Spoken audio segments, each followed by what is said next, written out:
How do I feel about the state of Katarina? A lot of people don't disagree with me here. So when I say this, I want to be very clear. Most of the people don't have the same opinion as me on this. So doesn't mean anything's going to change, and it doesn't even mean I'm right. But, you know, this is my opinion. Katarina is one of the most mained champions in League of Legends. In fact, you know how earlier I told you about how Aurelian's Soul had like 30% of people like picking him and like bringing his win rate down because they were noobs? Katarina is one of the very few champions in League of Legends who her mains raise her win rate more than noobs on her lower her win rate. For the vast majority of champions in League of Legends, the noobs outweigh the mains. So whenever you're like making the argument of like, this character is so main, they should win more.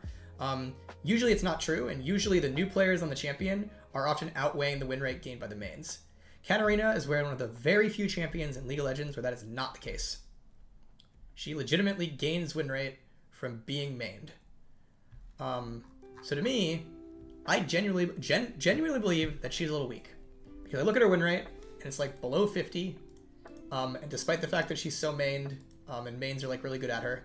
So I look at Katarina, and I'm like, that character, to me, actually does feel a little weak.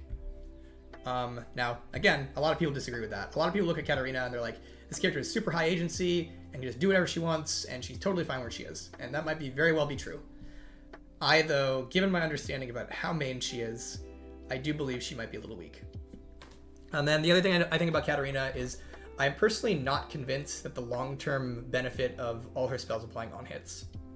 When we made that change, it was pretty cool because she could build things like Kraken Slayer, Blade of the Ruined King, she had AD and AP builds, but the long-term effects of those changes feel like her AP build just moved to Nashor's Tooth, she doesn't really have any viable AD builds anymore, and then when she does have a viable AD build, it's like something like Divine Sunderer, which is pretty messed up. And so I have a personal question of like, is the long-term are the on-hit changes that we gave to Kat working? And I'm not personally convinced that they are. I do wonder if she's supposed to kind of like go back to be just a more flat AP, AD centric character. I will note that one thing I like about the on-hit changes is that building Nashor's Tooth makes your auto attacks feel good on Katarina. And it's actually really freaking weird when Katarina's auto attacks don't feel good because she has freaking daggers. Like, it feels so weird on Kat when you go to right click like a minion and you don't do any damage to it and you like can't last hit it. I actually think that feels weird and bad. So one thing I do like about the on-hit changes is that when she's building things like Nashor's Tooth, it actually makes her autos feel good, which I think is like kind of on theme for her.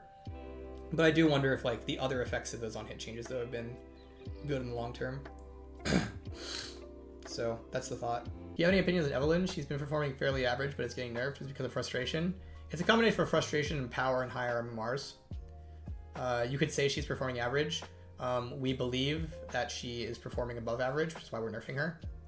So yes, the nerfs that are going in this patch were like looking at like, are there any above average junglers that we could drain power out of? And Evelynn was selected as one of them. So that is the belief. Whether or not it's true,